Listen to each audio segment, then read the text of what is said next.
কাজ ইনিশিয়েট হয় হচ্ছে ইন্টারাপ্ট থেকে, যে কোনো কাজ, ঠিক আছে? যেমন আমরা গতদিন উদাহরণ দিছিলাম যে আমরা যদি মাউসে একটা ক্লিক করি কিংবা কিবোর্ডে কোনো কিছু টাইপ করি, এই সব কিছুই কিন্তু ইন্টারাপ্ট আকারে প্রসেসরে যায়, ঠিক আছে? কারণ আমি একটা মাউসে ক্লিক করলাম, এই জিনিসটা কিন্তু প্রসেসরের অ্যাটেনশন দরকার এই মাউসের। তো সেই যে অ্যাটেনশনটা দরকার, এই অ্যাটেনশন পাওয়ার জন্য এই একটা ইন্টারাপ্ট এই মাউস থেকে কিন্তু প্রসেসরে যাবে। কিংবা কিবোর্ডে যদি আমি কোনো একটা কি প্রেস করি, এই যে কিটা প্রেস করলাম, এটার জন্য কিন্তু একটা ইন্টারাপ্ট আমাদের প্রসেসরে যাবে, ঠিক আছে? তো ওই টাইমে যদি প্রসেসর মেইন কোনো প্রোগ্রাম রান করতে থাকে, দ্যাট মিনস মেইন প্রোগ্রাম বলতে আমি বোঝাচ্ছি প্রসেসরের নিজস্ব কোনো প্রোগ্রাম, তাহলে ওই প্রোগ্রামটা এক্সিকিউশন কমপ্লিট না করে সে কিন্তু তখন আইএসআর এ জাম্প করবে। আইএসআর জিনিসটা কি? আইএসআরটা হচ্ছে ইন্টারাপ্ট সার্ভিস রুটিন, ঠিক আছে? ধরেন আমরা যদি কিবোর্ডের কথা বলি বা আমরা যদি প্রিন্টারের কথা বলি, মানে যে কোনো এক্সটার্নাল ডিভাইস, এগুলো যখন আমরা পিসির সাথে কানেক্ট করি প্রথমে, এটা কিন্তু ইনস্টল করতে হয়। তো এই যে ইনস্টল যখন করা হয় তখন এটার যে ISR it's a kind of program, এটা কিন্তু পিসিতে ইনস্টল হয়ে যায়, ঠিক আছে? তো যখনই কিবোর্ডে আপনি কোনো কাজ করতেছেন কিংবা কানেক্টেড প্রিন্টারের সাথে কোনো কমিউনিকেশন করতেছেন, তখন কিন্তু ওরা যে ইন্টারাপ্টটা পাঠাচ্ছে এই যে ডিভাইসগুলো, এইটা ইন্টারাপ্ট পাঠালে তখন ওই সার্টেন ডিভাইসের আইএসআরটা অ্যাক্টিভেট হয় এবং সেটা এক্সিকিউশন হয়, ঠিক আছে?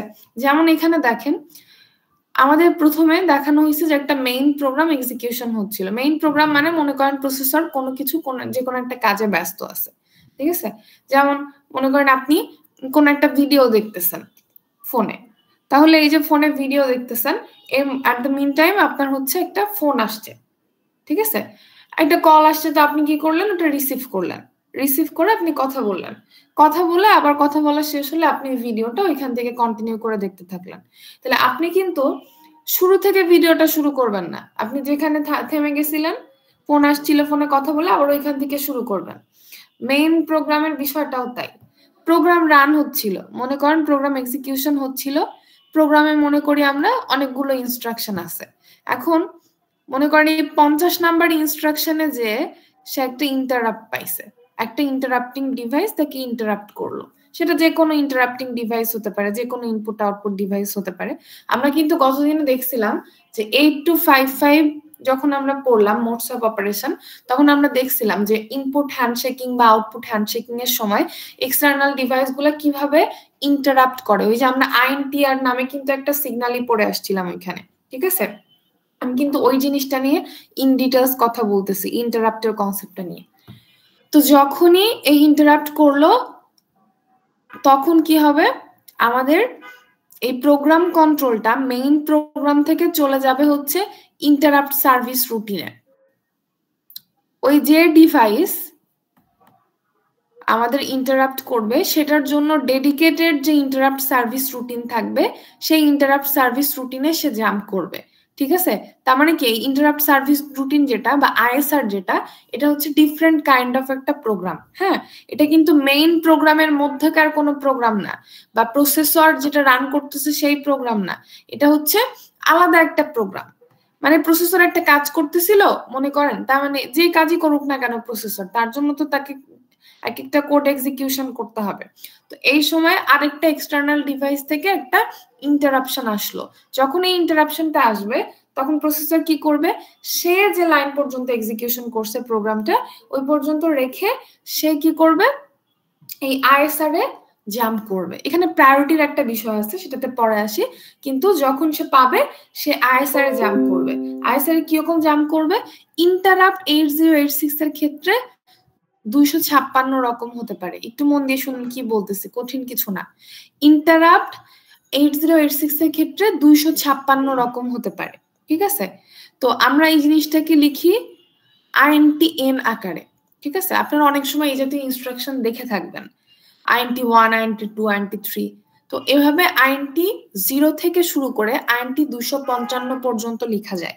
ইন্টারাপ্ট হচ্ছে টোটাল 256 ধরনের, আর আমরা লিখতে পারি এটাকে কি ফরম্যাটে, ইন্ট INT তারপর n আকারে।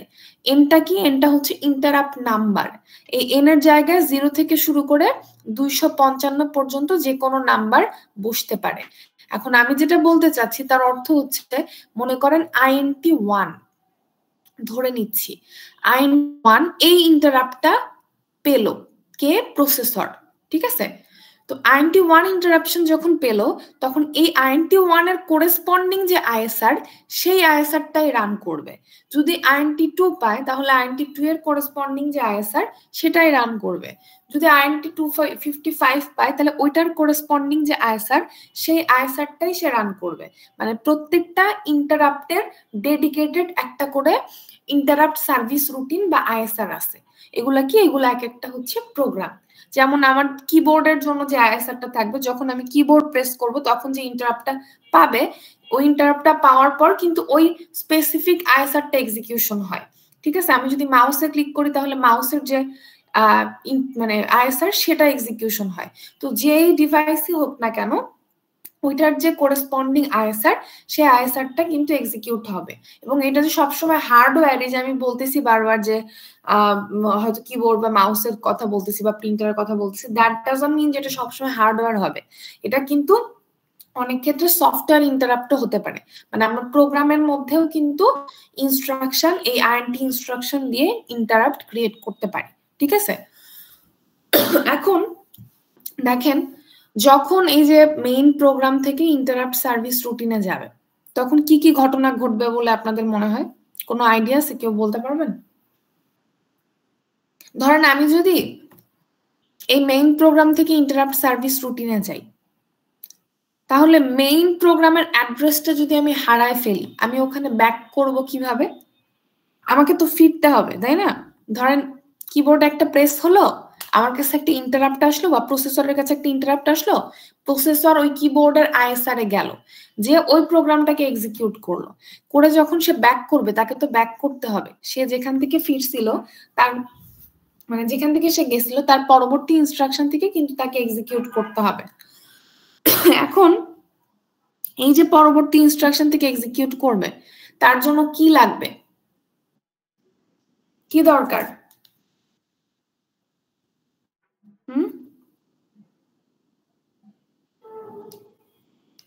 কি দরকার? কি মনে হয় আপনাদের?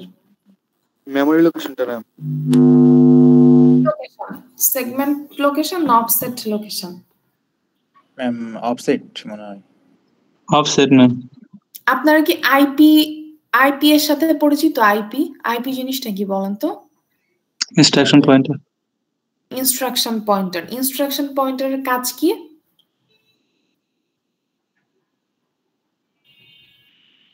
এটা তো আমরা নাম তো সবাই শুনছি, তাই না? ইনস্ট্রাকশন পয়েন্টার একটা রেজিস্টার 8086 এর। তাহলে এটার কাজ কি? কোড সেগমেন্টের ক্ষেত্রে ইউজ হয়। কোড সেগমেন্টের ক্ষেত্রে কি কাজে ইউজ হয়? লোকেশন হয়তো ভুলে গেছি আর কি। আচ্ছা, একটা কাজ করবেন, হ্যাঁ, সিম্পল একটা প্রোগ্রাম, আপনাদের তো সবার ইমুলেটর আছে, ইমুলেটর সফটওয়্যারটা আছে না, ওইখানে লিখবেন, লেখার পরে ইমুলেট করবেন, করে সিঙ্গেল স্টেপ দিবেন, দিয়ে আইপি রেজিস্টারটার স্ট্যাটাস দেখবেন। পারবেন না? জি ম্যাম। এক মিনিট আমি একটু দেখাই। ইমুলেটর আছে,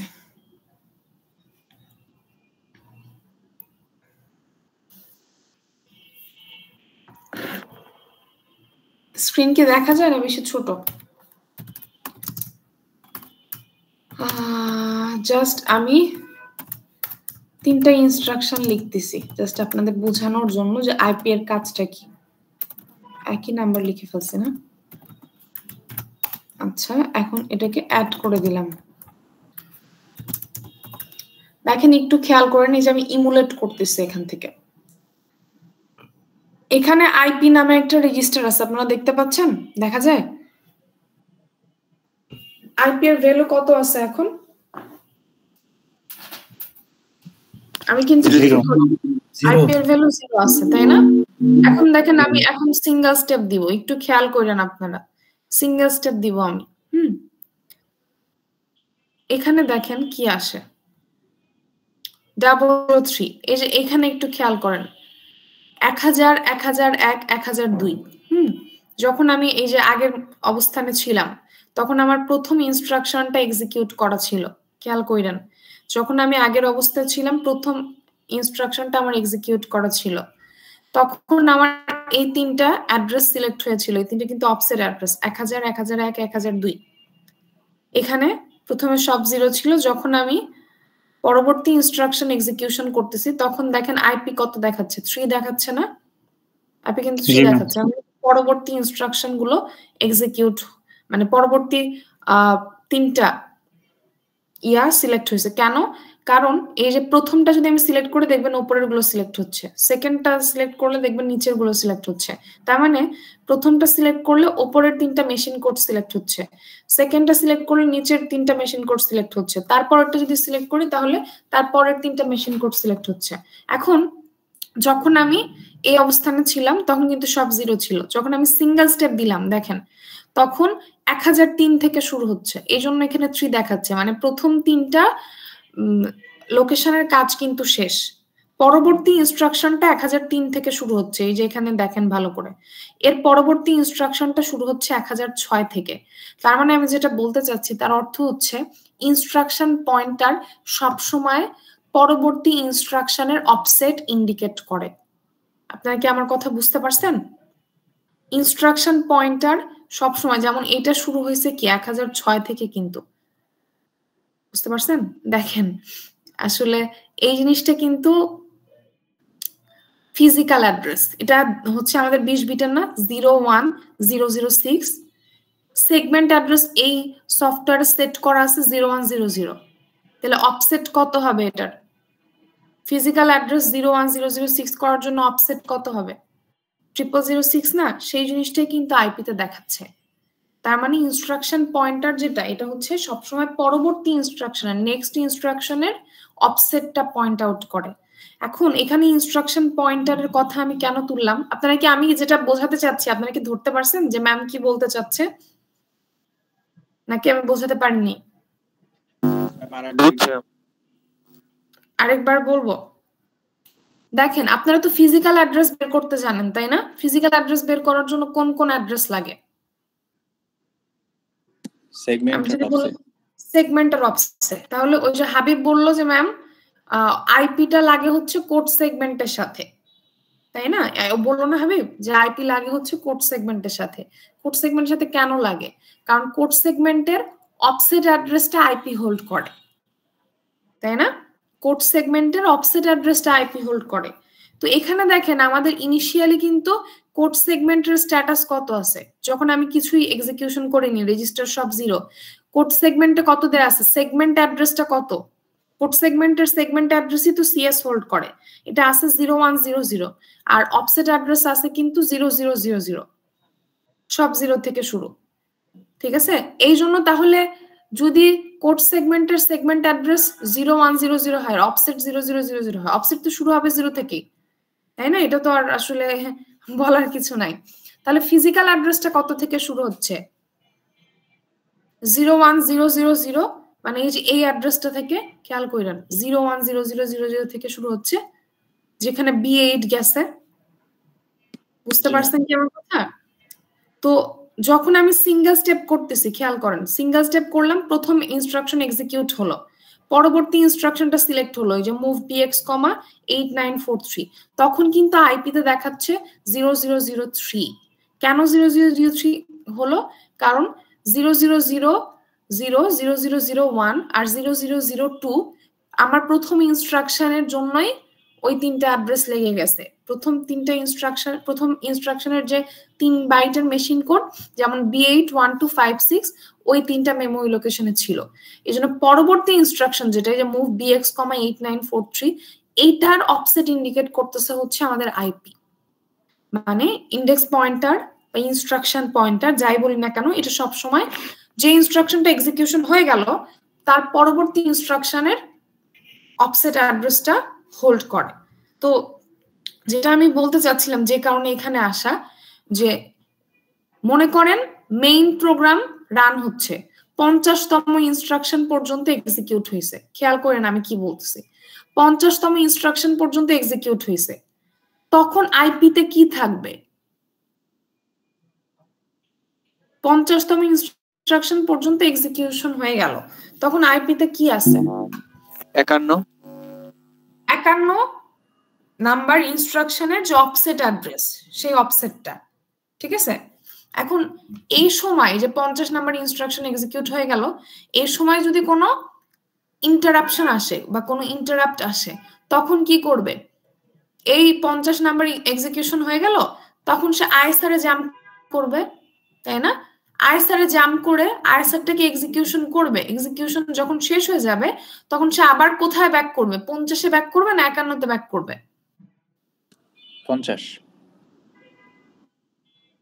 50-এ কেন ব্যাক করবে? তাহলে তো 50 কিন্তু একবার এক্সিকিউশন করে গেছে, তাহলে 50-এ কেন ব্যাক করবে? যেটা একবার এক্সিকিউশন করে গেছে সেটা আবার কেন সে ব্যাক করবে? বুঝেননি? যদি এক্সিকিউশন না করে যেত, তাইলে সে 50-এ ব্যাক করতো। মনে করেন 49 পর্যন্ত এক্সিকিউশন করছে, তাহলে 50-এ সে ফিরতো। কিন্তু যদি 50 পর্যন্ত এক্সিকিউশন করে যায়, তাহলে কোথায় ফিরবে? তার পরেরটায় ফিরবে না?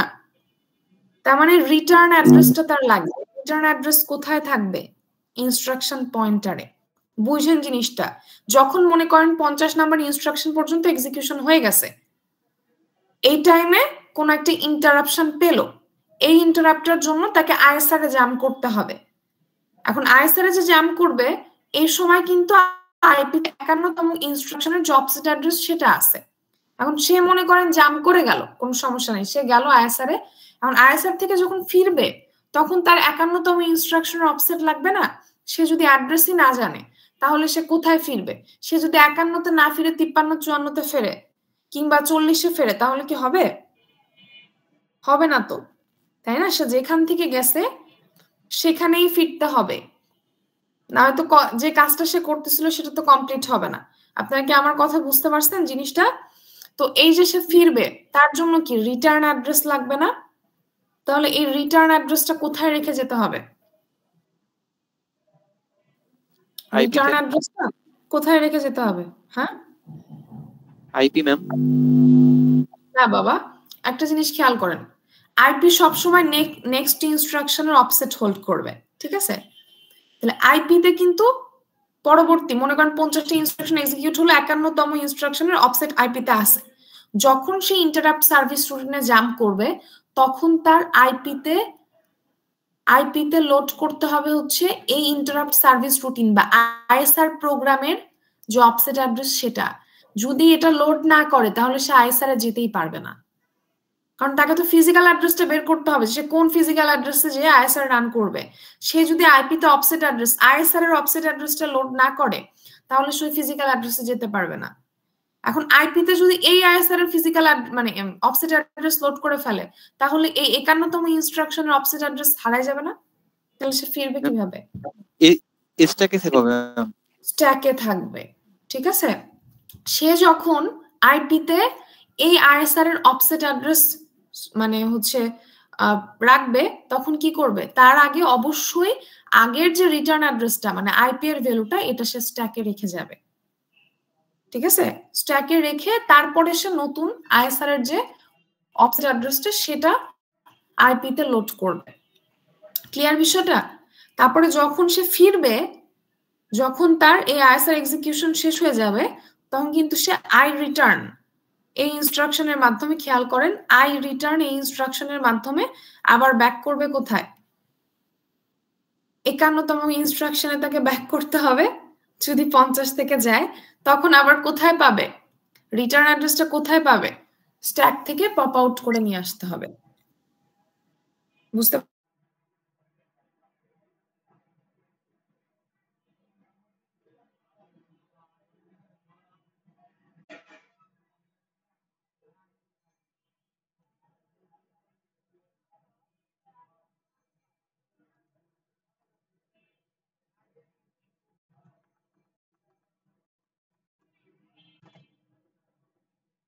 আমরা ডিলে লুপ পড়ছিলাম, তাই না? বিভিন্ন জায়গায় ডিলে লুপ পড়ছিলাম কয়েকটা প্রোগ্রামে। আমি বলছিলাম যে ডিলে লুপের সাথে আমাদের এই কনসেপ্টটার কিছুটা মিল আছে, আবার কিছুটা অমিলও আছে। তো মিল কি ছিল, আমরা বলছিলাম যে ডিলে লুপ যখন আমরা তৈরি করছিলাম, দেখেন আমরা এরকম ইনস্ট্রাকশন দিছিলাম, আমরা বলছিলাম কল ডিলে। এটা কি আপনাদের সবার মনে আছে? পরীক্ষা দিয়েছেন তো আপনারা সবাই, তাই না? Call delay. তো যখন কল ডিলে এই ইনস্ট্রাকশন পাইছে, তখন ডিলে নামে আমি নিচে একটা সাবরুটিন তৈরি করে আসছিলাম, সেই ডিলেতে ব্যাক করছে। কিন্তু সে যতবার এই কল ডিলে বলছি ততবার এই ডিলে সাবরুটিন সে কল করছে। এখন এটার মধ্যে যা লেখা ছিল সেই জিনিসটা এক্সিকিউট হয়েছে। আমি ডিলের মধ্যে নপ নপ ইনস্ট্রাকশন দিয়ে এবং লুপ ঘুরায় একটা টাইম ডিলে তৈরি করছিলাম, তো সেটা এক্সিকিউশন হয়েছে। পরে যখন লুপ আমি যতবার ঘুরতে বলছি ততবার ঘোরা শেষ হয়ে গেছে, লাস্টে একটা রিটার্ন ইনস্ট্রাকশন ছিল। এটা আপনাদের মনে আছে? রিটার্ন ইনস্ট্রাকশনের কাজ কি ছিল? রিটার্ন ইনস্ট্রাকশনের কাজ কি ছিল বলাবান? ম্যাম যেখানে ডিলে শুরু হয়েছে তারপরে চলে যেত ম্যাম। যেখান থেকে ডিলে শুরু হয়েছে তার পরবর্তী ইনস্ট্রাকশনে যাওয়া, পরবর্তী ইনস্ট্রাকশন যাওয়া। তাহলে কিভাবে গেছে? তখন এই জিনিসটা এক্সপ্লেন করছিলাম, কিন্তু কিভাবে গেছে? এই কল ডিলের যে পরবর্তী ইনস্ট্রাকশনের যে অ্যাড্রেস, যে আইপিটা, এটা স্ট্যাকে পুশ করে গেছে সে। এই কল ডিলের পরবর্তী ইনস্ট্রাকশনের যে আইপি, সেটাকে সে কোথায় রেখে গেছে? স্ট্যাকে রেখে গেছে। কিন্তু তারপরে যখন এই যে ঘোরাঘুরি শেষ, ডিলে লুপ শেষ, তখন কি রিটার্ন ইনস্ট্রাকশন যখন পাইছে, তখন সে ওই স্ট্যাক থেকে ওই আইপি কে পপ আউট করে তারপরে কিন্তু আবার কল ডিলের পরবর্তী লাইনে সে জাম্প করছে, তাই না? এটাই কনসেপ্ট ছিল না ওইখানে? ঘটনা বুঝেন, এটাই কিন্তু কনসেপ্ট ছিল। আর আমি একটু সবার উদ্দেশ্যে বলতেছি, অনেকেই আছে অনলাইন ক্লাসে কিছুই শোনেন না। হ্যাঁ, এটা হচ্ছে মানে এটা আপনাদের পুরো ব্যক্তিগত ব্যাপার। আপনারা আসলে না শুনলে যে আমি কিছু করতে পারবো এরকম না বিষয়টা। কিন্তু এই কোর্সটা আসলে সহজ না। হ্যাঁ, অনেক কমপ্লেক্সিটি আছে এর মধ্যে। যদি কন্টিনিউয়াস ক্লাস না করেন তাহলে আসলে বোঝার সমস্যা। আর দেখা যায় যে আপনার তো আসলে প্রেশারও বেশি থাকে, যেদিনের পর যেদিন যেটা বুঝাই না বুঝলে এই অনলাইন রেকর্ডিং দেখতে দেখতে দেখা যায় পরীক্ষার আগের দিন চলে আসছে, তখন একসাথে কিন্তু এত কিছু মনে রাখা সম্ভব হবে না। সো ক্লাসে কি বলতেছি একটু বোঝার চেষ্টা করেন, ঘোরাফেরা না করে এই সময়টা একটু বোঝার চেষ্টা করেন। ক্লাস শেষ হলে যা ইচ্ছা করেন। দেখেন, আমি বলতেছিলাম যে এটার সাথে এটার কিছু মিল আছে এবং ডিফারেন্সও আছে। ডিফারেন্সটা কোথায় সেটা একটু বলি। আমরা কিন্তু এখানে জাম্প করতেছি মেইন প্রোগ্রাম থেকে আইএসআর এ, এবং এখানেও আমরা আইপি এর ভ্যালুটা রেখে যাচ্ছি স্ট্যাকে, এবং যখন ফিরতেছি তখন নিয়ে আসতেছি কোথা থেকে? স্ট্যাক থেকে। প্রথম পার্থক্য আপনারা খেয়াল করছেন কিনা জানি না, ওখানে আমরা ইনস্ট্রাকশন লিখেছিলাম রিটার্ন ইনস্ট্রাকশন, এখানে কিন্তু ইনস্ট্রাকশনটা আই রিটার্ন মানে হচ্ছে ইন্টারাপ্ট রিটার্ন। ঠিক আছে, এখন ইন্টারাপ্ট রিটার্ন, আই রিটার্ন আর রিটার্নের মধ্যে পার্থক্যগুলো কি কি আমরা বুঝি ওয়ান বাই ওয়ান। দেখেন, আমাদের এই প্রোগ্রামটা যখন লিখছিলাম, এলইডি হোক, 7 সেগমেন্ট হোক, ডট ম্যাট্রিক্স ডিসপ্লে হোক, আমরা যে ডিলে লুপটা তৈরি করছিলাম এটা কি কোডের ভেতরে ছিল নাকি আলাদা কোনো কোড লিখছিলাম?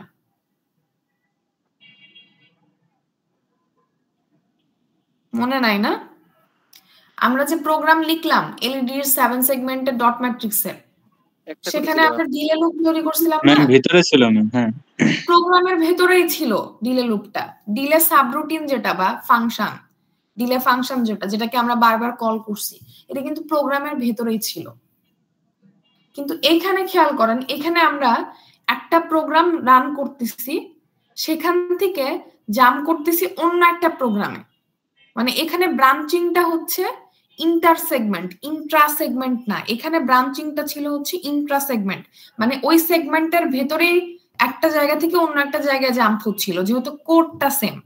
কিন্তু এখানে আমরা একটা প্রোগ্রাম থেকে আলাদা একটা প্রোগ্রামে, ইন্টারাপ্ট সার্ভিস রুটিন তো টোটালি ডিফারেন্ট একটা প্রোগ্রাম। ঠিক আছে, এটা আপনার যখন ডিভাইস ইনস্টল করবেন তখনই এগুলা এক একটা ডিভাইসের জন্য এক এক রকম ইনস্টলেশন হবে। তো এটা ডিফারেন্ট একটা প্রোগ্রাম, একটা কোড সেগমেন্ট থেকে আরেকটা কোড সেগমেন্টে কিন্তু জাম্প করতেছে। তার মানে শুধুমাত্র সিএস যদি আপনি স্টোর করেন, আইপি যদি স্টোর করেন, যেটা আমাদের এই ক্ষেত্রে করতেছিলাম আমরা, হ্যাঁ, শুধুমাত্র আইপি যদি আপনি স্টোর করেন তাহলে কিন্তু হবে না, আপনাকে সিএসও স্টোর করতে হবে, কারণ দুইটার কোড সেগমেন্ট আলাদা। এটা মেইন প্রোগ্রামের কোড সেগমেন্ট একরকম, ইন্টারাপ্ট সার্ভিস রুটিন যেহেতু আলাদা একটা প্রোগ্রাম, ওইটার কোড সেগমেন্ট আরেক রকম। তো আমি যখন একটা ইন্ট্রা সেগমেন্ট ব্রাঞ্চে জাম্প করছি, যেমন এইটার ক্ষেত্রে, তখন কিন্তু আমার সিএস একটাই, তখন আমার সিএস স্টোর করার কোনো দরকার নাই, শুধু আইপি স্টোর করলেই হচ্ছিল। কিন্তু যখন আমি ইন্টার সেগমেন্ট ব্রাঞ্চে জাম্প করতেছি, দুটো ডিফারেন্ট প্রোগ্রাম, দুটো ডিফারেন্ট কোড সেগমেন্টের মধ্যে জাম্প করতেছি, তখন আমাকে অ্যাড্রেসে ফেরার জন্য এই সিএস এর ভ্যালুটাও স্টোর করা লাগবে। আপনারা কি আমার কথা বুঝতে পারছেন? শুধু আইপি দিয়ে হবে না, কারণ দুটোর কোড সেগমেন্টই ডিফারেন্ট, তাহলে ফিজিক্যাল অ্যাড্রেসে কিন্তু ডিফারেন্ট হয়ে যাবে যদি আমি সিএস স্টোর না করি। দ্যাটস ওয়াই যখন সে মেইন প্রোগ্রাম থেকে ইন্টারাপ্ট সার্ভিস রুটিনে যাবে, তখন আইপি তো স্টোর করবেই, সিএসও স্টোর করবে, যেটা আমাদের ওই আগের কেসে হতো না। আগের কেসে যেহেতু একটা ইন্টারসেগমেন্ট ব্রাঞ্চ ছিল, শুধুমাত্র আইপিটা স্টোর করলেই চলতো, সিএস এর কোনো প্রয়োজন ছিল না। ঠিক আছে, তাহলে সিএস এবং আইপি দুইটাই কোথায় যাবে পোলাপান? কোথায় যাবে? স্ট্যাকে যাবে। ঠিক আছে, এখন যে কোনো মেমোরিতে যখন ডেটা স্টোর হয়, সেটা হয় হচ্ছে lower byte lower address,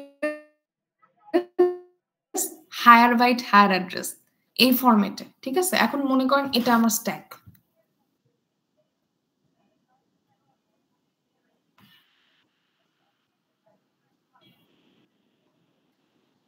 stack পয়েন্টারটাকে আমরা এসপি দিয়ে রিপ্রেজেন্ট করি। স্ট্যাক পয়েন্টারটা মিন করে হচ্ছে স্ট্যাকের এই পর্যন্ত, মানে লাস্ট থেকে শুরু করে এই পর্যন্ত ফুল আছে, ঠিক আছে, এর আগের গুলা ফাঁকা আছে, এটাই কিন্তু স্ট্যাক টপ মিন করে। মন দিয়ে শুনেন, স্ট্যাক ভুলে গেছেন কিনা আমি জানি না, এসপি নামে একটা রেজিস্টার থাকে, এসপি মিন করে যে স্ট্যাকের শেষ থেকে শুরু করে এসপি পর্যন্ত ফুল, এর ওপরে যা আছে, এর আগে যা আছে সেগুলা ফাঁকা, এটাই হচ্ছে স্ট্যাক টপ মিন করে। এখন এটা যদি এসপি হয়, এসপি এর মনে করেন এটার হচ্ছে এসপি এর ভ্যালু হচ্ছে 2001 ধরে নিচ্ছে আমি জাস্ট, হ্যাঁ, এই অ্যাড্রেস 2001 অ্যাড্রেস, এটা হচ্ছে এসপি এর ভ্যালু। এর আগেরটা কি হবে? এসপি -1 মানে 2000, তাই না? এর আগেরটা হবে এসপি -2। এখানে আমার লেখাটা সমস্যা হচ্ছে, আপনারা বুঝে নিন, না বুঝলে বললেন যে ম্যাম লেখা বুঝতেছি না। এটা এসপি -2 এই অ্যাড্রেসটা, এই অ্যাড্রেসটা হচ্ছে এসপি -3, মানে এটা 2001 হলে এটা হচ্ছে আমাদের কি 2000, তার আগেরটা হচ্ছে 19FFF এরকম। ঠিক আছে, এবার একটা করে কমবে আর কি, একটা করে ডিক্রিমেন্ট হবে, এটা হচ্ছে এসপি -3 এভাবে করে যাবে। আর লাস্টেটা হচ্ছে, মানে এখানে আমার 4টা লাগবে এই জন্য আমি লাস্টেটা বলছি, লাস্টেটা তো না, এটা হচ্ছে এসপি -4। ঠিক আছে, ওকে, দেখেন এখন কি বলছি, এই যে সিএস এবং আইপি কোথায় স্টোর হবে? স্ট্যাকে। এখন সিএস এবং আইপির মধ্যে কোনটা লোয়ার এবং কোনটা হায়ার আপনারা বলতে পারবেন? লোয়ার বাইট তো lower address, higher byte higher address, বারবার বলতেছি, কিন্তু সিএস এবং আইপির মধ্যে কোনটা লোয়ার কোনটা হায়ার আপনারা বলতে পারবেন আমাকে? লোয়ার বাইট সবসময় লোয়ার অ্যাড্রেসে যায়, হায়ার বাইট সবসময় হায়ার অ্যাড্রেসে যায়। সিএস এবং আইপি এর মধ্যে কোনটা লোয়ার কোনটা হায়ার? কারো কোনো মতামত থাকলে দিতে পারেন।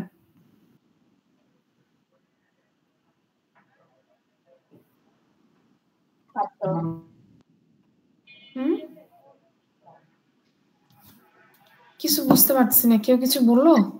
সিএস কি হায়ার? সিএস কি হায়ার? সিএস হায়ার হওয়ার পিছনে যুক্তি কি? সেগমেন্ট মেবি সেজন্য। Definitely CS higher. হ্যাঁ, কেন সিএস হায়ার? দেখেন, অবশ্যই যেটা বললো, সিএস যদি মনে করেন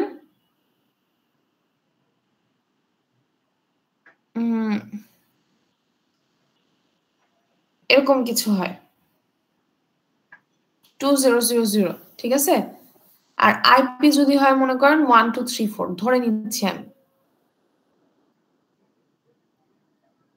এখন আপনি এটাকে ইনক্রিমেন্ট করলেন, আইপি কে ইনক্রিমেন্ট করলেন মনে করেন 1, খেয়াল করেন কি বলছে, আইপি কে 1 ইনক্রিমেন্ট করলেন, বা মনে করেন আইপি কে 10 ইনক্রিমেন্ট করলেন, তাহলে এটার সাথে এই অ্যাড্রেসের সাথে 10 যোগ হবে, তাই না? টোটাল অ্যাড্রেসটা 10 বাড়বে।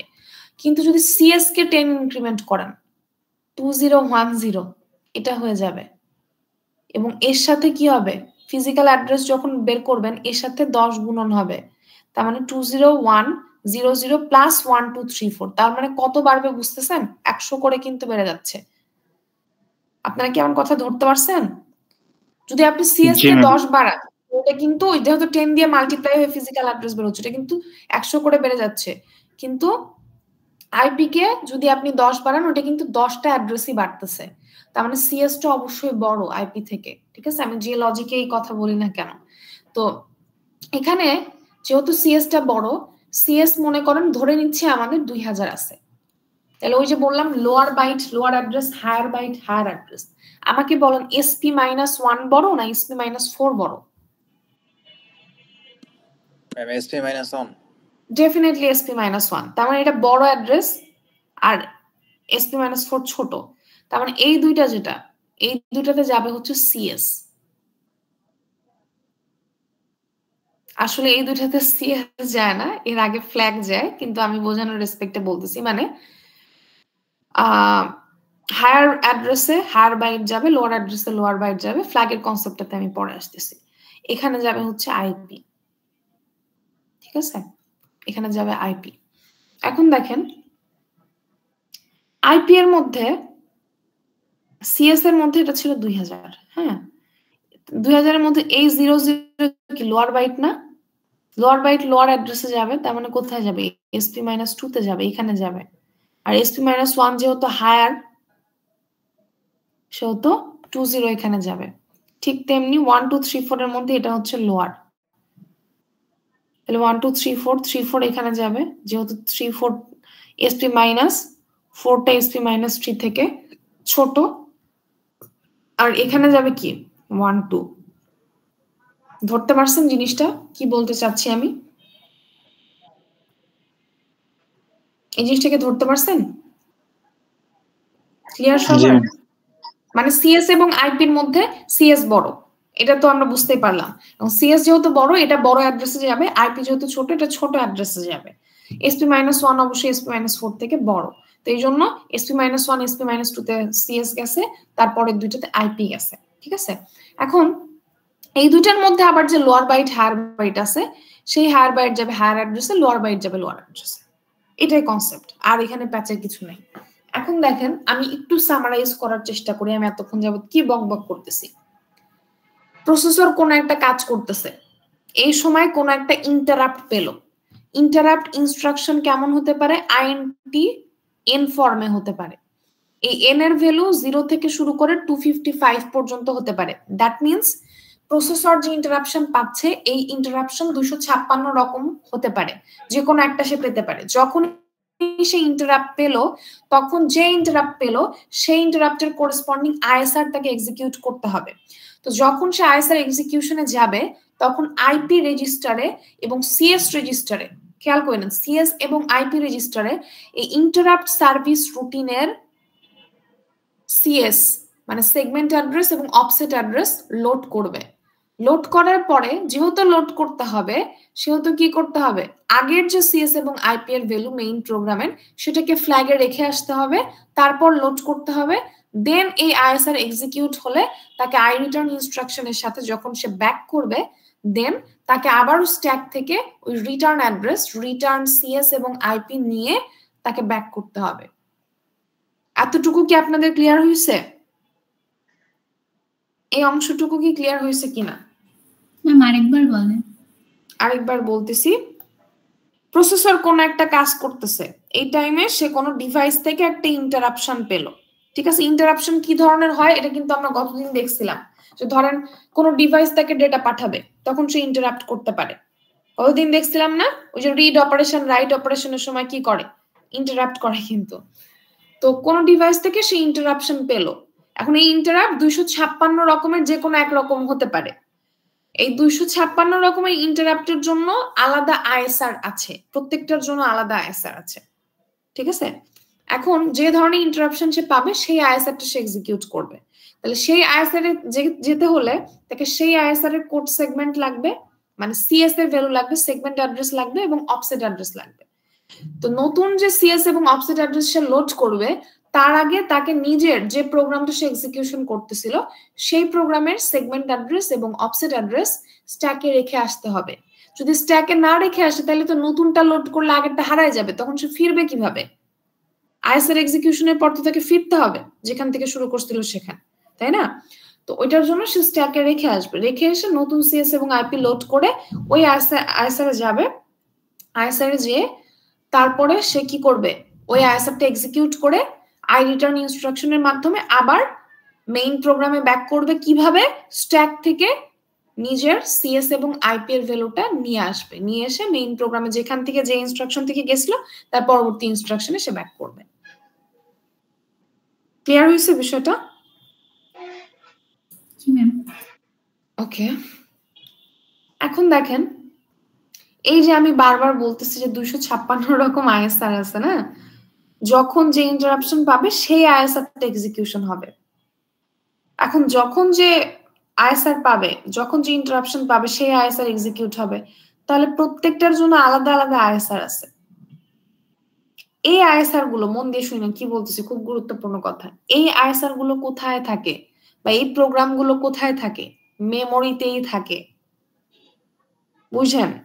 এটা কিন্তু মেইন মেমোরি যেটা আমরা পড়তেছিলাম 8086 ওই মেমোরিতেই দেয়া থাকবে, মেমোরিতেই দেয়া থাকবে, কিন্তু ডিস্ট্রিবিউটেড অবস্থায়, স্ক্যাটার্ড অবস্থায়, এক একটা হয়তো এক এক জায়গায় থাকতে পারে। কারণ এটা প্রোগ্রামার যখন ডিজাইন করবে এক একটা আইএসআর সে মানে তার মতো করে তৈরি করবে, তো এটা কিন্তু স্ক্যাটার্ড অবস্থায় থাকে। এখন এই যে আইএসআর গুলো, আইএসআর এ যখন এক্সিকিউশন করতে যাচ্ছে তখন কিন্তু ওই আইএসআর এর অ্যাড্রেস লাগবে, যেটা আমি বারবার বলতেছি যে আইএসআর এর অ্যাড্রেসটা সিএস এবং আইপি তে লোড করতে হবে তাকে। কিন্তু এই অ্যাড্রেসটা সে পাবে কোথা থেকে? অ্যাড্রেসটা তো তার পাওয়া লাগবে যে আমি ধরেন ইন্টারাপ্ট 0 আসলো, হ্যাঁ 0 নাম্বার ইন্টারাপ্ট যেটা সেটা আসলো, বা 1 নাম্বার ইন্টারাপ্ট যেটা সেটা আসলো, তাহলে ওইটার করেসপন্ডিং আইএসআর এক্সিকিউট করবে। কিন্তু ওই আইএসআর সিএস এবং আইপি এর ভ্যালু তাকে লোড করতে হবে, তাই না? সেগমেন্ট অ্যাড্রেস এবং অফসেট অ্যাড্রেস সিএস এবং আইপি রেজিস্টারে লোড করতে হবে। কিন্তু সেটা পাবে কোথা থেকে? পাবে হচ্ছে ইন্টারাপ্ট ভেক্টর টেবিল থেকে। কোথা থেকে পাবে? ইন্টারাপ্ট ভেক্টর টেবিল থেকে। ইন্টারাপ্ট ভেক্টর টেবিলটা কি? ইন্টারাপ্ট ভেক্টর টেবিলটা হচ্ছে মেমোরির একটা অংশ, মেমোরির প্রথম 1 কিলোবাইট। কি বলতেছি মন দিয়ে শুনেন। ওই যে মেইন মেমোরির কথা বললাম না, যেখানে আইএসআর গুলো থাকে স্ক্যাটার্ড অবস্থায়, মেমোরিতে তো অনেক কিছুই থাকবে, তাই না? 1 মেগাবাইটের মেমোরি অনেক কিছুই থাকবে, তো এর মধ্যে আইএসআর গুলোও থাকে। এবং এই আইএসআর গুলোর অ্যাড্রেস থাকে হচ্ছে ইন্টারাপ্ট ভেক্টর টেবিলে। ইন্টারাপ্ট ভেক্টর টেবিলে আইএসআর থাকে না, ইন্টারাপ্ট ভেক্টর টেবিলে থাকে আইএসআর এর অ্যাড্রেস। তার মানে এটা একটা 2 ওয়ে প্রসেস। যদি প্রসেসর কোনো ইন্টারাপশন পায়, কোনো ইন্টারাপ্টের সম্মুখীন হয়, তখন সে প্রথমে কি করবে? নিজের সিএস এবং আইপি স্ট্যাকে রেখে সে ইন্টারাপ্ট ভেক্টর টেবিলে যাবে। ইন্টারাপ্ট ভেক্টর টেবিলে যে সে যে ধরনের ইন্টারাপ্ট পাইছে ওই ইন্টারাপ্টের সেগমেন্ট অ্যাড্রেস এবং অফসেট অ্যাড্রেসটা ইন্টারাপ্ট ভেক্টর টেবিল থেকে কালেক্ট করে দেন ওইটা সিএস এবং আইপি রেজিস্টারে লোড করবে। আমি কি বোঝাতে পারছি কি বলতে চাচ্ছি আমি? জি ম্যাম। আইএসআর এ যাবে, তার জন্য আইএসআর এর সেগমেন্ট অ্যাড্রেস এবং অফসেট অ্যাড্রেস লাগবে। এখন সেই সেগমেন্ট অ্যাড্রেস এবং অফসেট অ্যাড্রেসটা পাবে হচ্ছে ইন্টারাপ্ট ভেক্টর টেবিল থেকে, ঠিক আছে? এই ইন্টারাপ্ট ভেক্টর টেবিলটা কি? মেইন মেমোরি যে আছে প্রসেসরের তার প্রথম 1 কিলোবাইট, মেইন মেমোরির প্রথম 1 কিলোবাইট। 1 কিলোবাইটে কেন এই জিনিসটা বুঝে আসেন।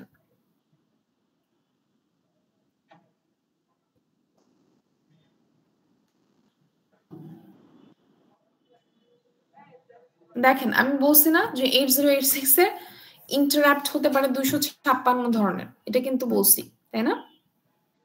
তাহলে 256 ধরনের ইন্টারাপ্ট যদি হয়, আমি একটা সিঙ্গেল ইন্টারাপ্টের কথা চিন্তা করি, 256 ধরনের ইন্টারাপ্ট হলে 256 ডিফারেন্ট আইএসআর আছে। যদি 256টা ইন্টারাপ্ট থাকে তাহলে 256টা ডিফারেন্ট ইন্টারাপ্ট সার্ভিস রুটিনও থাকবে, রাইট? আচ্ছা, এখন একটা সিঙ্গেল আইএসআর এর কথা চিন্তা করেন, সিঙ্গেল একটা আইএসআর, ওয়ান আইএসআর, হ্যাঁ, একটা আইএসআর, একটা আইএসআর এর কথা যদি চিন্তা করেন, তাহলে এখানে এটার জন্য আপনাকে সেগমেন্ট অ্যাড্রেস লাগবে, এটার সেগমেন্ট অ্যাড্রেস স্টোর করা লাগবে, অফসেট অ্যাড্রেস স্টোর করা লাগবে, তাই না?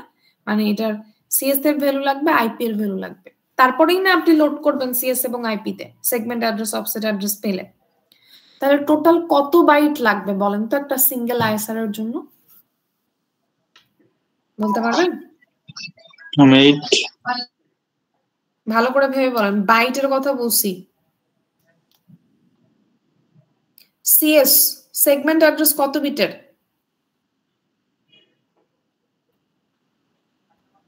16 বিট। 16 বিট। অফসেট অ্যাড্রেস কত বিটের? 16 বিট। আচ্ছা, এটা 16 বিট, এটা 16 বিট, এটা তো কারো কোনো সন্দেহ নেই। তার মানে একটা সিঙ্গেল আইএসআর এর কথা যদি চিন্তা করি, এটার সেগমেন্ট অ্যাড্রেস 16 বিটের, অফসেট অ্যাড্রেস 16 বিটের, তাই না? আচ্ছা, তাহলে এখন দেখেন 16 বিট মানে কয় বাইট পোলাপান? 2 বাইট। 16 বিট মানে 2 বাইট, 2 বাইট। তার মানে টোটাল 4। ওভারঅল কতগুলো বাইট লাগতেছে? 4 বাইট। 4 × 2 256, তাহলে হচ্ছে 1024। 4 × 256, তার মানে 1024 বাইট, ঠিক আছে? এই জন্য কিন্তু এটা 1 কিলোবাইট হচ্ছে। আপনারা কি ধরতে পারছেন ঘটনা? নাকি আরেকবার বলবো আমি? সবাই বুঝতে পারছেন? মেমোরির প্রত্যেকটা লোকেশন পোলাপান খেয়াল কইরেন, মেমোরির প্রত্যেকটা লোকেশন ম্যাক্সিমাম কত বিট করে স্টোর করতে পারে? যে ধরনের মেমোরি হোক না কেন, কত বিট করে স্টোর করতে পারে?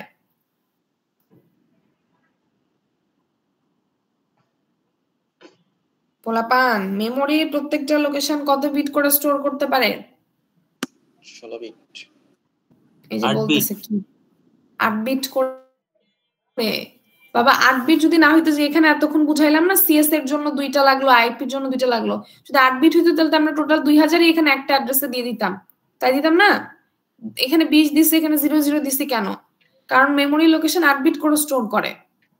তাহলে যদি আমার কাছে, খেয়াল কইরেন, যদি আমার সিএস 16 বিটের হয়, খেয়াল করেন, যদি সিএস 16 বিটের হয়, এটার জন্য 2টা মেমোরি লোকেশন লাগবে, আরবি এর জন্য 2টা মেমোরি লোকেশন লাগবে, তাই না? এটার জন্য 2, এটার জন্য 2, তাহলে টোটাল 4টা মেমোরি লোকেশন। 4টা মেমোরি লোকেশন মানেই 4 বাইট, কারণ প্রত্যেকটা মেমোরি লোকেশন 1 বাইট করে স্টোর করে, 8 বিট করে স্টোর করে।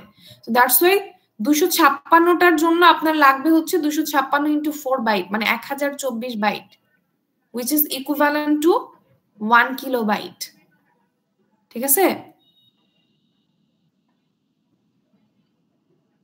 তো এই মেমোরির প্রথম 1 কিলোবাইট কি করবে?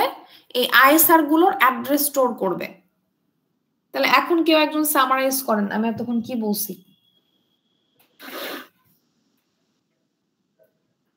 কে সামারাইজ করবে? জুবায়ের বলেন। জি ম্যাম। বলেন কি বুঝলেন?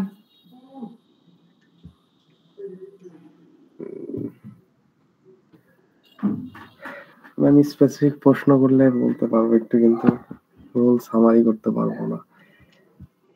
কে সামারি করতে পারবে? কেউ আছে যে সামারি করতে পারবে? ম্যাম বলবো? বলেন। কোন একটা ইন্টারাপ্ট কল হলে সেটা ম্যাম ফার্স্ট হচ্ছে আমাদের যে 256টা আইএসআর আছে সেটা হচ্ছে মেমোরি ফার্স্ট লোকেশনে, হ্যাঁ সেখানে যাবে। তো সেখানে যাওয়ার পর আমাদের তো ম্যাম কন্ট্রোল কোড সেগমেন্ট হচ্ছে ইন্টারেক্ট সিএস আর আইপি দরকার। তো সেখানে ম্যাম আমাদের হচ্ছে ফার্স্ট যে মেমোরির 1 কেবি যেটা, হ্যাঁ সেখানে হচ্ছে ম্যাম আইএসআর এর লোকেশন গুলো, মানে আইএসআর এর সিএস আর আইপি লোকেশন গুলো থাকে, তো সেখান থেকে নেবে। তো একটা সিএস হচ্ছে 16 বিট এবং হচ্ছে আইপি হচ্ছে 16 বিট, তো টোটাল হচ্ছে 16 হচ্ছে ম্যাম আমাদের হচ্ছে 32 বিট, আর যেটা হচ্ছে ইকুইভ্যালেন্ট হচ্ছে 4 বাইট। তো আলটিমেটলি যেহেতু আমাদের 256টা আইএসআর, সেজন্য এদের জন্য 1 কেবি 1 KB মেমোরির দরকার না। সেটা মেমোরির কি শুরুর দিকের 1 KB, ফার্স্ট 1 KB, একদম শুরুর দিকের 1 KB। তার মানে এতক্ষণ যা পড়লাম খেয়াল করেন, আমি জাস্ট 2 মিনিটে সামারাইজ করতেছি। কোন একটা প্রসেসর নিজস্ব কোন একটা কাজ করতেছিল, ইন্টারাপশন পেল, যখনই ইন্টারাপশন পাবে তখন সে কি করবে, নতুন একটা আইএসআর প্রোগ্রাম তাকে এক্সিকিউট করতে হবে। এখন এই আইএসআর প্রোগ্রাম যে এক্সিকিউট করবে তার জন্য এই আইএসআর প্রোগ্রামের সিএস এবং আইপির ভ্যালু মানে সেগমেন্ট অ্যাড্রেস এবং অফসেট অ্যাড্রেস তাকে সিএস রেজিস্টার এবং আইপি রেজিস্টারে লোড করতে হবে। এই লোড করার আগে সে মেইন প্রোগ্রামের সিএস এবং আইপি কে স্ট্যাকে রেখে আসবে যাতে সে ফিরতে পারে, রিটার্ন অ্যাড্রেসে ফিরতে পারে। রেখে আসলো, রেখে নতুন সিএস এবং আইপি লোড করবে। এই নতুন যে সিএস এবং আইপি লোড করবে কোথা থেকে করবে, ইন্টারাপ্ট ভেক্টর টেবিলে যাবে সে, সেই ইন্টারাপ্ট ভেক্টর টেবিল থেকে ওই আইএসআর এর করেসপন্ডিং সিএস এবং আইপি এর ভ্যালু নিয়ে মানে সেগমেন্ট এবং অফসেটের ভ্যালু নিয়ে সিএস এবং আইপি রেজিস্টারে স্টোর করে দেন সে ওই আইএসআরটাকে এক্সিকিউট করে রিটার্ন ইনস্ট্রাকশনের মাধ্যমে মেইন প্রোগ্রামে রিটার্ন করবে। তার আগে অবশ্যই পপ আউট করে নিয়ে আসবে তার ওই রিটার্ন অ্যাড্রেসটা কোথা থেকে, স্ট্যাক থেকে। ঠিক আছে, ক্লিয়ার বিষয়টা? ওকে, এখন দেখেন এখানে আরেকটা ছোট্ট বিষয় আছে, সেটা হচ্ছে ফ্ল্যাগ। ফ্ল্যাগ নিয়ে কথা বলিনি এখনো। হ্যাঁ, যখন এই যে জাম্প করবে না, আমি বারবার বলতেছি সিএস এবং আইপি এর ভ্যালুটাকে সে স্ট্যাকে পুশ করে যাবে, শুধু সিএস এবং আইপি এর ভ্যালুকে স্ট্যাকে পুশ করে না, সেই সাথে সে ফ্ল্যাগের ভ্যালুগুলোকেও স্ট্যাকে পুশ করে। কেন? যখন ইন্টারাপ্ট সার্ভিস রুটিনে কোনো প্রোগ্রাম কন্ট্রোল যায়, কোনো ইন্টারাপ্ট যখন পেলো, ইন্টারাপ্ট সার্ভিস রুটিনে প্রসেসরকে ওই ইন্টারাপ্ট সার্ভিস রুটিনটা রান করতে হবে।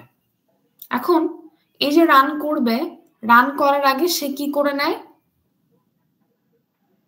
আইএফ এবং টিএফ, খেয়াল করেন আইএফ যেটা এবং টিএফ এই দুটোকে সে 0 করে নিবে, ক্লিয়ার করে নিবে। এখন তাকে যে ক্লিয়ার করতে হবে বুঝেন, সে যখন জাম্প করার আগে এটাকে ক্লিয়ার করবে, তাহলে আগের আইএফ টিএফ এর যে স্ট্যাটাস, মেইন প্রোগ্রামের টিএফ আইএফ এর যে স্ট্যাটাস, এটা হারাই যাবে না? এটা হারাই যাবে। ওখানে তো যে কোনো স্ট্যাটাস থাকতে পারে, টিএফ এর স্ট্যাটাসও যে কোনো রকম হইতে পারে, আইএফ এর স্ট্যাটাসও যে কোনো রকম হইতে পারে। এবং সে যখন আইএসআর এ জাম্প করবে, এই দুটাকে যে শুধু ক্লিয়ার করে নেয় তাহলে আগের ওটা কিন্তু হারায় যাবে। সো সে কি করবে, ফ্ল্যাগ রেজিস্টারের যে স্ট্যাটাস আছে সেই ফ্ল্যাগ রেজিস্টারের স্ট্যাটাসটাকেও সে স্ট্যাকে পুশ করে আসে। তার মানে তিনটা জিনিসকে স্ট্যাকে পুশ করে, মেইন প্রোগ্রামের ফ্ল্যাগ রেজিস্টারের স্ট্যাটাস, মেইন প্রোগ্রামের সেগমেন্ট অ্যাড্রেস যেটাকে আমরা সিএস বলতেছিলাম, মেইন প্রোগ্রামের অফসেট অ্যাড্রেস, এই তিনটাকে সে স্ট্যাকে পুশ করে আসবে। এরপরে সে টিএফ এবং আইএফ 0 করে দিবে। কেন করে দিবে আমি আসতেছি। টিএফ এবং আইএফ 0 করবে এবং সিএস এবং আইপি, নতুন সিএস এবং আইপি ইন্টারাপ্ট ভেক্টর টেবিল থেকে লোড করে আইএসআর এক্সিকিউট করে তারপরে আবার স্ট্যাক থেকে রিটার্ন অ্যাড্রেস নিয়ে ব্যাক করবে। এখন আসতেছি এগুলাকে 0 কেন করবে, আইএসআর এর সময় এগুলাকে কেন 0 করবে। প্রসেসর এট এ টাইম দুইটা ইন্টারাপ্ট এক্সিকিউশন করতে চায় না। ঠিক আছে, চায় না বলতেছি কারণ কখনো করা লাগে না এরকম না বিষয়টা। আমরা যে এই যে আইএফ 0 করে দিচ্ছি তার মানে ইন্টারাপ্ট ফ্ল্যাগ আমরা 0 করে দিচ্ছি। ইন্টারাপ্ট ফ্ল্যাগ 0 করার অর্থ হচ্ছে এই সময় আর কোনো ইন্টারাপ্ট সে গ্রহণ করবে না। ইন্টারাপ্টকে আমি ডিসেবল করে দিচ্ছি, কিন্তু ইন্টারাপ্ট ফ্ল্যাগকে 0 করা মানে হচ্ছে শুধুমাত্র হার্ডওয়্যার ফ্ল্যাগকে ডিসেবল করা, মানে হার্ডওয়্যার ইন্টারাপ্টকে ডিসেবল করা। সফটওয়্যার ইন্টারাপ্ট কিন্তু আইএফ দিয়ে ডিসেবল হয় না। ঠিক আছে, তো আইএফ কে 0 করার অর্থ হচ্ছে যেহেতু সে একটা আইএসআর এ জাম্প করতেছে, অন্য ডিভাইস যেন এই মুহূর্তে রিকোয়েস্ট পাঠাতে না পারে সেই জিনিসটা মেক শিওর করা। ঠিক আছে, আচ্ছা আরেকটা বিষয় বলি, ছোট্ট একটা জিনিস, মেইন ডিটেইলস আবার বলবো, সমস্যা নাই। 8086 এর দুইটা ইন্টারাপ্ট পিন থাকে, মন দিয়ে শুনেন কি বলতেছি। 8086 এর দুইটা ইন্টারাপ্ট পিন থাকে, দুইটা হার্ডওয়্যার পিন থাকে হার্ডওয়্যার ইন্টারাপ্টের জন্য। একটা হচ্ছে এনএমআই, এটা হচ্ছে নন মাস্কেবল ইন্টারাপ্ট, এটার ফুল ফর্ম। আরেকটা হচ্ছে আইএনটিআর। ট্রেস ফ্ল্যাগ 0 করা মানে হচ্ছে ট্রেস ফ্ল্যাগ জিরো করা মানে হচ্ছে এই এনএমআই কে জিরো, সরি আইএনটিআর কে জিরো করে দেওয়া।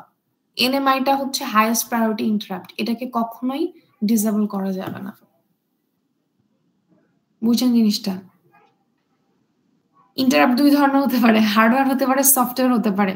হার্ডওয়্যার ইন্টারাপ্ট দুই ধরনের হয়। হার্ডওয়্যারের জন্য দুইটা পিন আছে ইন্টারাপ্টের। 8086 এর পিন ডায়াগ্রামটা দেখেন, দুইটা পিন আছে ইন্টারাপশনের জন্য, এনএমআই আর হচ্ছে আইএনটিআর। এনএমআই যদি কোনো ডিভাইস কানেক্ট করা হয়, সেটা থেকে যদি কোনো রিকোয়েস্ট আসে, it's the highest priority interrupt, এটাকে প্রসেসর ডিসেবল করতে পারবে না, ডিজাইন করা হয়েছে এভাবে। কিন্তু আইএনটিআর যদি কোনো রিকোয়েস্ট আসে, এটাকে ডিসেবল করা যেতে পারে। এই ইন্টারাপ্ট ফ্ল্যাগ যদি জিরো করে দেওয়া হয়, তাহলে ওই মোমেন্টে যতক্ষণ পর্যন্ত এইটা চলবে, মানে এই অ্যাসেটটা অ্যাক্টিভেট থাকবে, যতক্ষণ পর্যন্ত আমরা আগের ইন্টারাপ্ট মানে ইন্টারাপ্ট 1 না হবে, ততক্ষণ পর্যন্ত কিন্তু এই আইএনটিআর পিনে আর কোনো রিকোয়েস্ট আসবে না। ঠিক আছে? আচ্ছা, আর ট্রেস ফ্ল্যাগটাকে জিরো করার কারণ হচ্ছে, মনে করেন আমি যে মেইন প্রোগ্রামটা রান করতেছি, প্রসেসরের কোনো একটা কাজ হচ্ছে, এটা সিঙ্গেল স্টেপ আকারে হচ্ছে। সবসময় জরুরি না যেটা সিঙ্গেল স্টেপ আকারে হবে, কিন্তু কোনো সময় তো হতেও পারে। ঠিক আছে? এখন সিঙ্গেল স্টেপ আকারে হবে বলে কি আমাকে ইন্টারাপ্ট সার্ভিস রুটিনও সিঙ্গেল স্টেপে রান করতে হবে? এটা তো কোনো প্রয়োজন, এটা তো সিস্টেম প্রোগ্রাম। ঠিক আছে? এটা তো সিস্টেমের সাথে যে প্রোগ্রামগুলো, সেগুলোর একটা অংশ হচ্ছে ইন্টারাপ্ট সার্ভিস রুটিন, সিস্টেমের একটা প্রোগ্রাম। তো এটাকে তো আসলে সিঙ্গেল স্টেপে রান করার কোনো প্রয়োজন নেই।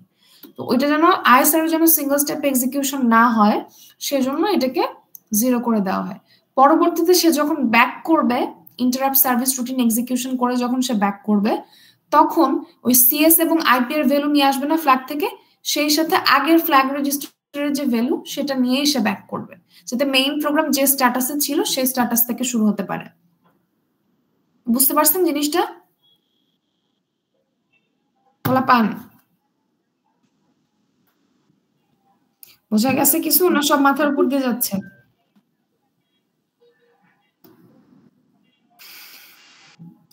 কিছু বোঝা গেলে তাও বলেন, না বোঝা গেলে তাও বলেন যে ম্যাম আরেকবার ফ্ল্যাগের বিষয়টা।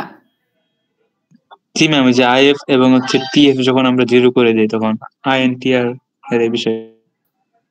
হ্যাঁ, দেখেন মেইন প্রোগ্রাম তো আসলে যেভাবে রান হচ্ছিল আগে, তাই না? সেভাবেই রান হওয়া উচিত না? মেইন প্রোগ্রামে কি আমরা কোনো সমস্যা ক্রিয়েট করতে চাই? চাই না তো, তাই না? সিস্টেমে যে মেইন প্রোগ্রামটা চলতেছিল ইন্টারাপ্ট, এটা তো আমি কোনো প্রবলেম ক্রিয়েট করতে চাই না। তো সেটাই ট্রেস ফ্ল্যাগ যেরকম আসতে থাকবে, ইন্টারাপ্ট ফ্ল্যাগ যেরকম আসতে থাকবে, সেটা তো আমার কনসার্ন না, আমি তো ওটাকে চেঞ্জ করব না। আমার কথা হচ্ছে, যদি আমরা ফ্ল্যাগকে এটা ক্লিয়ার না করি, খেয়াল করে দেখেন, যখন আইএসআর এ যাবে, তখন যদি টিএফ আর আইএফ যদি আমরা ক্লিয়ার না করি, তাহলে কি হবে? যদি আইএফ ক্লিয়ার না করি, তাহলে আইএফ 1 যদি 0 নাই, কিন্তু যদি 1 থাকে, তাইলে ওই টাইমে যে আরেকটা ইন্টারাপ্ট আসতে পারে না? ধরেন এটা সে এক্সিকিউশন করতেছে, এর মাঝামাঝি সময় আরেকটা ইন্টারাপ্ট আসলো, তখন এটা এক্সিকিউশন না করে তো এখানে চলে যাবে। বুঝেননি ঘটনা? তো সেটা যেন না আসে, ইন্টারাপ্ট যেন না আসে, এই জন্য আইএনটিআর পিনটাকে ডিসেবল করে দেওয়া হয় এই আইএফএ 0 দিয়ে, যাতে অন্য ডিভাইস থেকে রিকোয়েস্ট না আসে। ইন্টারাপ্ট রিকোয়েস্টটা যেন আর কোনো ডিভাইস না পাঠাতে পারে। বুঝতে পারলেন? আর ট্রেস ফ্ল্যাগ 0 হয় কেন? ট্রেস ফ্ল্যাগ 0 করার কারণ হচ্ছে, মেইন প্রোগ্রামটা সিঙ্গেল স্টেপেও অপারেট হতে পারে, মেইন প্রোগ্রামটা টোটালি একসাথেও এক্সিকিউশন হতে পারে। এখন যেটাই হোক না কেন, আমরা কি চাইবো যে আইএসআর সিঙ্গেল স্টেপে এক্সিকিউশন হোক? আইএসআর তো সিঙ্গেল স্টেপে এক্সিকিউশন হওয়ার কোনো প্রশ্নই আসে না, এটা সিস্টেমের প্রোগ্রাম। ঠিক আছে? এটা অলরেডি, এটা যখন ওই যে ডিভাইস ইনস্টল হয়েছে, ওইটার সাথে একটা ইনস্টলেশন হয়েছে, এটাকে আমার সিঙ্গেল স্টেপ করে করে ডিবাগ দেখার কোনো দরকার নেই। তো এই জন্য এটাকে টিএফ 0 করে দেওয়া হয়। আমি বারবার বলতেছি, টিএফ আইএফ 0 হয় মানে এই না যে আগে থেকে মেইন প্রোগ্রামে টিএফ আইএফ 1 ছিল, দ্যাট ডাজন্ট মিন। ঠিক আছে? মানে যেটা বোঝাতে চাচ্ছি, যে এখানে যাই থাকুক না কেন, জাস্ট টু মেক শিওর যে কোনো ইন্টারাপ্ট যেন না আসে এবং এটা যেন সিঙ্গেল স্টেপে রান না করে, এই জন্য টিএফ এবং আইএফ 0 করে দেওয়া হয়। বিষয়টা বুঝতে পারছেন? এখন যদি মনে করেন টিএফ এ আগে থেকেই 0 আছে, আইএফ এ 1 আছে, তাইলে কি হবে? আমি যদি এটাকে ক্লিয়ার না করি, ওই টাইমে কিন্তু অন্য একটা ডিভাইস আইএনটিআর পিন দিয়ে রিকোয়েস্ট পাঠাতে পারে। কারণ আপনারা একটু পর দেখবেন আপনাদের হয়তো এটা মাথার মধ্যে কোশ্চেন আসতে পারে যে ম্যাম আইএনটিআর দিয়ে তো একটা ডিভাইস রিকোয়েস্ট পাঠালোই, তাহলে আরেকটা ডিভাইস আবার কিভাবে রিকোয়েস্ট পাঠাতে পারে, তাই না? এই কোশ্চেন কি কারো মাথায় আসছে? আইএনটিআর পিনের সাথে কিন্তু একসাথে অনেক ডিভাইস কানেক্টেড থাকতে পারে এবং তার জন্য আইসিইউ আছে আলাদা। এই জন্যই আমি বারবার বলতেছি যে এই যে ইন্টারাপশনটা আসলো না, এটা তো আইএনটিআর পিন থেকে আসছে। তাহলে আমাদের মাথায় আসতে পারে ঠিক আছে একটা ইন্টারাপ্ট একটা ডিভাইস থেকে আসলো, ওর মাঝখান থেকে আবার আরেকটা কিভাবে আসবে? অন্য ডিভাইস কিন্তু রিকোয়েস্ট পাঠাতেই পারে, কারণ আইএনটিআর পিনের সাথে অনেক ডিভাইস কানেক্টেড থাকতে পারে এবং এটার জন্য আলাদা আইসি আছে, সেটাকে আমরা বলি 8259। আমি 8259 এর ব্যাকগ্রাউন্ড পড়াচ্ছি এখন, বুঝতে পারলেন? ক্লিয়ার কি হয়েছে নাকি কিছু ক্লিয়ার হয় নাই?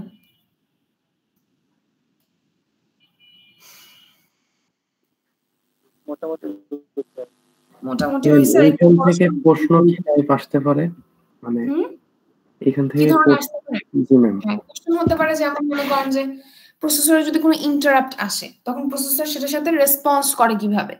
তাহলে রেসপন্স করে কিভাবে? যে আমি এতক্ষণ যা বললাম যে সে স্ট্যাকে ভ্যালুগুলো রেখে আসে, তারপর ইন্টারাপ্ট সার্ভিস রুটিনে যায়, সেখানে ওটাকে এক্সিকিউশন করে, আবার স্ট্যাক থেকে নিয়ে আসে, দেন আবার মেইন প্রোগ্রামে ব্যাক করে। এগুলো লিখতে হবে, ঠিক আছে? ক্লিয়ার বিষয়টা? জি ম্যাম।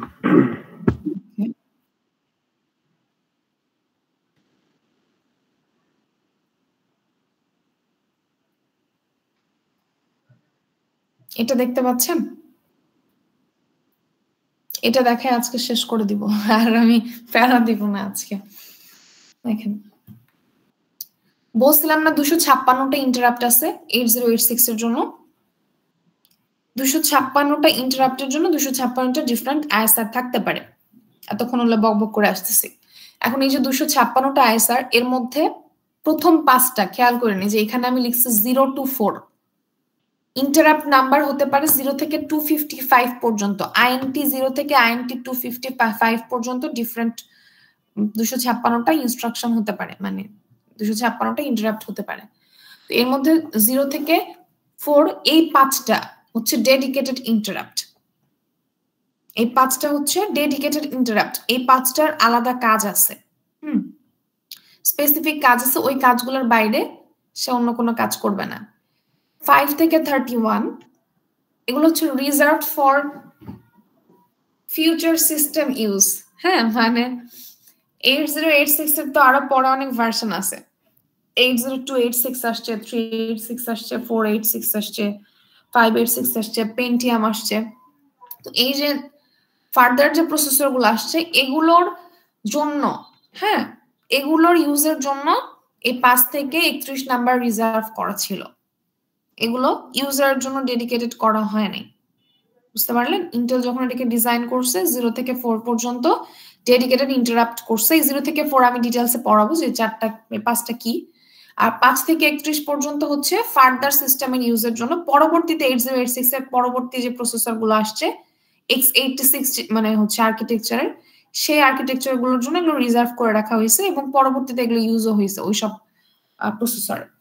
আর 32 থেকে 255 পর্যন্ত যেগুলা, এগুলো হচ্ছে ইউজারের জন্য। ইউজারের জন্য বলতে আমরা কি কানেক্ট করি? ধরেন আমি একটা কিবোর্ড কানেক্ট করলাম, একটা প্রিন্টার কানেক্ট করলাম, একটা মাউস কানেক্ট করলাম, এগুলোর জন্য যে আমাদের ইন্টারাপ্ট হবে, এগুলোর জন্য যে আলাদা আলাদা আইএসআর আমাকে ইনস্টল করতে হবে, এই সিস্টেমের ইউজারের ইউজের জন্য এই 32 থেকে 255 নাম্বার পর্যন্ত রিজার্ভ করা। বুঝতে পারলেন? ক্লিয়ার হয়েছে বিষয়টা? একটা জিনিসই শুধু এখান থেকে বলিনি, সেটা হচ্ছে এই 0 থেকে 4 পর্যন্ত এই ডেডিকেটেড ইন্টারাপ্ট গুলো কি এটা জানতে হবে। আর মোটামুটি সবকিছু এখান থেকে বলা হয়েছে। এতটুকু যা পড়াইছি বোঝা গেছে? জি ম্যাম। আল্লাহ জানে। আচ্ছা, আপনারা কিছু শোনেন ক্লাসে? বলেন তো, 2-1 ছাড়া। আমি কি আরেকটু পড়াবো? আপনারা যদি নিতে পারেন আমি একটু পড়াবো। আপনারা বলেন, আপনারা মতামত দেন। না ম্যাম, আজকে থাকো কি পর্যন্ত? আজকে থাকো। আচ্ছা, তাহলে কালকে আমাদের একটা ক্লাস আছে না, এ সেকশনের সাথে। আর বি সেকশনের সাথে কোন দিন ক্লাস আমাদের? ম্যাম মঙ্গলবারে আছে। মঙ্গলবার। আচ্ছা, একটা সিটি দিছিলাম মনে হয় বুধবারে না, কুইজ 4 যেটা 3 তারিখে। ম্যাম 3 তারিখে। বুধবার না ওটা? বুধবার ছিল না? না কি বার ছিল? জি ম্যাম, বুধবার 3 তারিখ হয়। ওটা কি ক্লাস টাইমের বাইরে অন্য কখনো নেওয়া যায়? বিলাল জুবায়ের নেওয়া যায় ক্লাস টাইমের বাইরে অন্য কোথাও? তাহলে একটু ভালো মতো পড়াইতে পারতাম। ম্যাম সিআর এর সঙ্গে কথা বলে, সবার সঙ্গে কথা বলে ম্যাম রুটিনটা একটু দেখা বুঝতে হবে। হ্যাঁ, একটু দেখে বোঝেন কিভাবে কি করা যায়। আর এ সেকশন, হ্যাঁ এ সেকশন আরেকটা কুইজ দিবেন আপনারা? 4 নাম্বার দিবেন? জি ম্যাম। জি ম্যাম। দিলে নেক্সট উইকের রবিবারে যদি নেই কোনো সমস্যা আছে?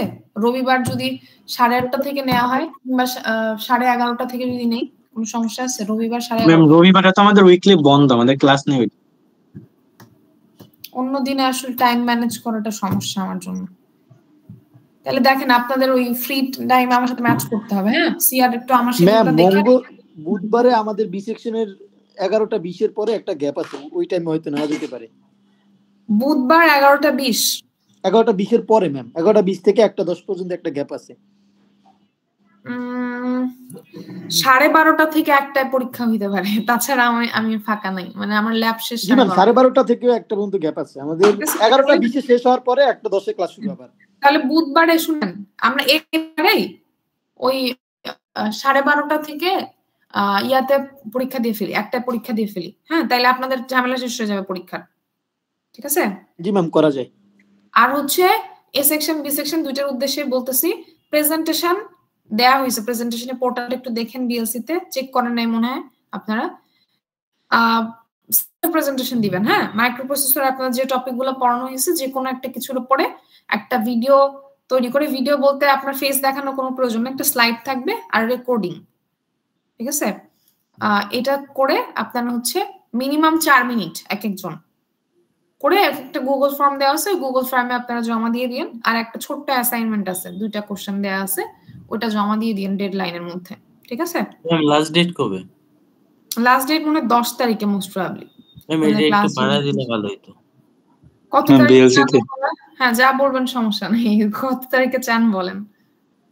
পরীক্ষার আগে, পরীক্ষার ডেট পর্যন্ত থাক, আমাদের পরীক্ষার রুটিনটা যতদিন পর্যন্ত থাকে, মানে আপনার পরীক্ষা পর্যন্ত। আচ্ছা, আমি একটু বলি, আপনাদের অ্যাসাইনমেন্ট যেটা, এটা পরীক্ষার যেমন মিডেরটা কিন্তু আমি পরীক্ষার দিন পর্যন্ত সময় দিছিলাম, কারণ অ্যাসাইনমেন্ট যেটা দিছি ওটা মিড টার্মের সিলেবাসের মধ্যে ছিল।